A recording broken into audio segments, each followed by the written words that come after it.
Welcome to Emotions Monday, where we look at an emotional word for the day. We define that word, we describe it in daily living, and we decide, are we going to reduce that feeling or eliminate that feeling, or do we want that feeling to increase because it's healthy and helpful?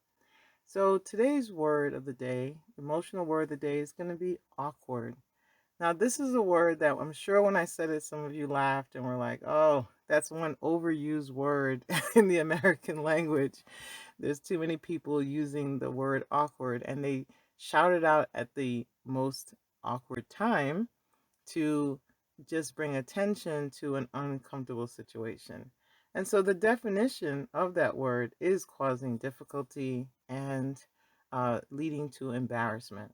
So if this emotion of awkwardness causes difficulty and leads to embarrassment, what does that look like in daily life? What are the situations that would be classified as awkward and would get that loud shout of awkwardness with a cynical twist at the end of it? Let's think of some of these situations that could be considered as awkward.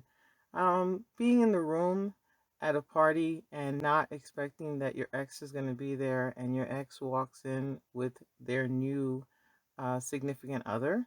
That could be considered to others as being an awkward situation because now you're looking at your ex who maybe you broke up with 2 days ago and they already have a new partner, and you have to endure being in the room with them and their new partner.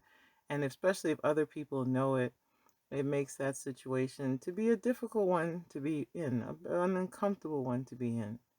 Or finding out that your best friend's spouse is cheating on your best friend, and you haven't had the time or maybe the courage yet to say anything, and you see that spouse acting like nothing happened, pretending like they weren't cheating and that you didn't catch them, and kind of avoiding you because they don't want you to say anything or they're not sure what to say to you.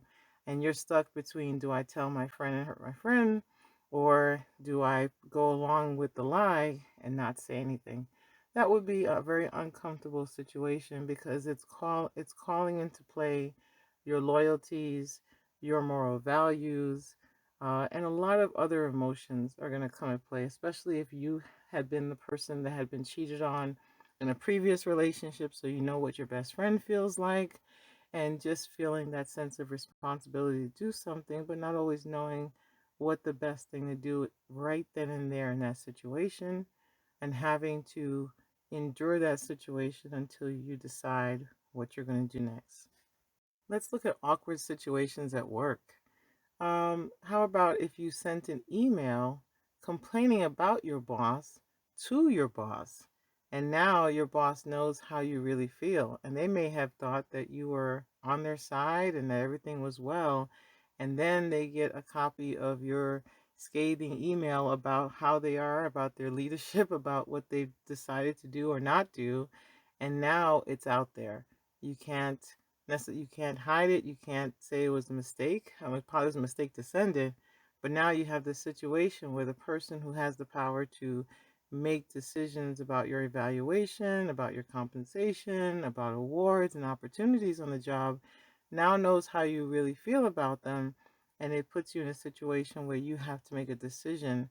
Are you going to apologize for how you felt, or are you going to own how you felt and then try to change that situation? How do you handle the relationship going forward? It makes it for a very uncomfortable, uncertain situation that others would classify as being a situation that brings about the emotion of feeling awkward.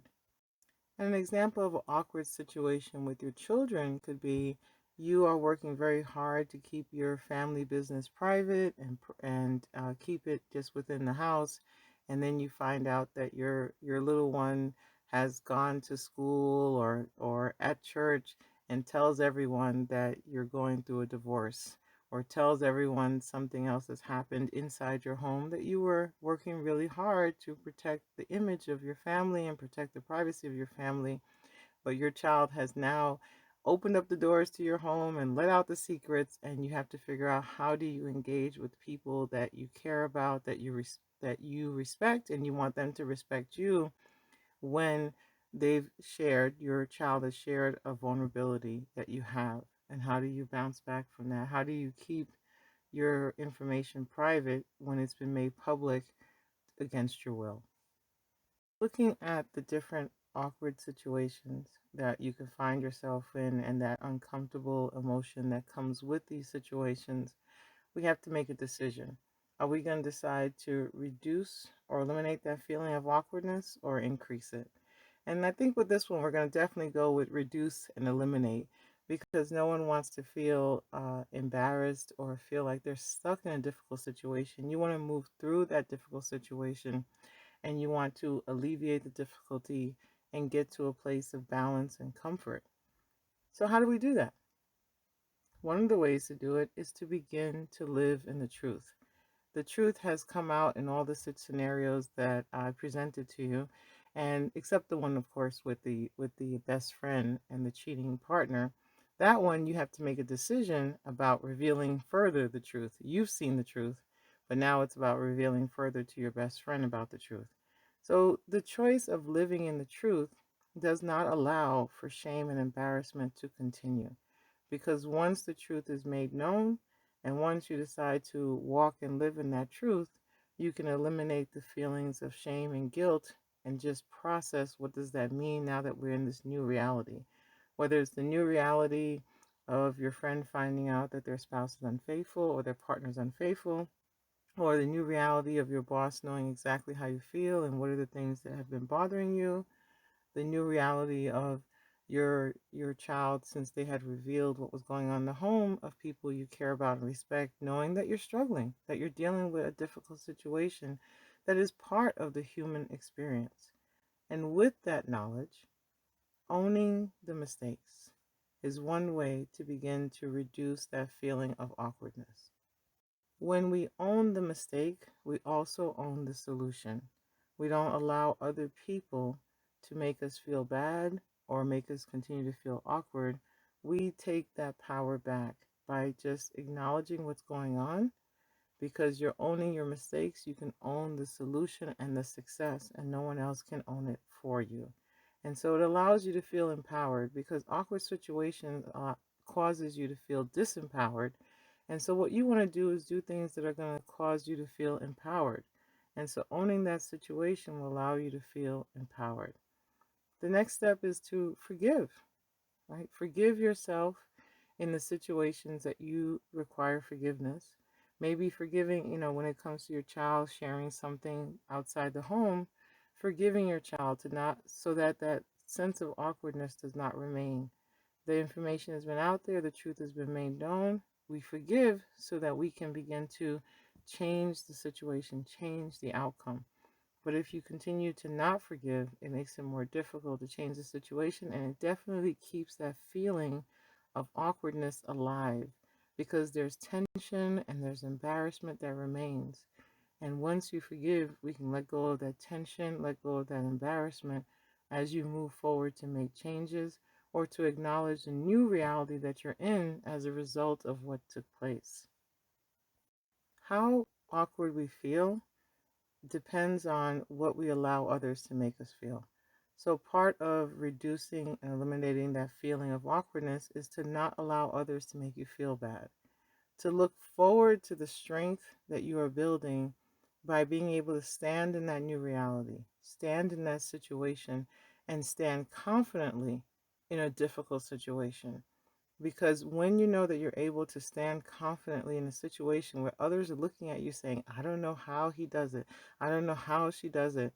If that was me, I would run out the room. If that was me, I would never show up. If that was me, I would say something or become angry. When they watch you with confidence and class and professionalism handle a difficult situation, you start to realize that there are more people around you that are actually cheering for you. There are more people around you looking and wondering where did that strength and that confidence come from, because oftentimes most people will handle awkward and difficult situations by either avoiding them, denying them, running away from them. And you're choosing to live in the truth, own your mistakes, not let other people make you feel bad, but also be confident in that difficult situation.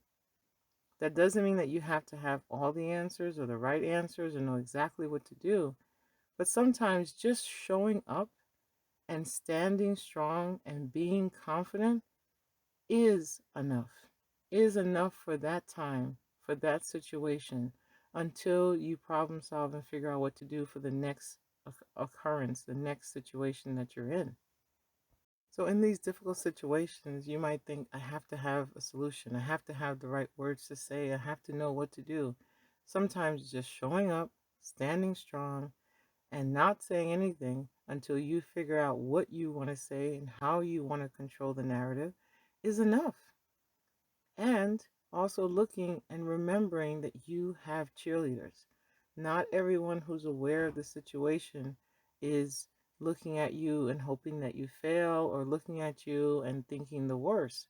There are people looking at you and wanting you to succeed, looking at you and believing for the best for you, because they understand, as part of this human experience, if that situation is making you feel awkward, it would also make them feel awkward.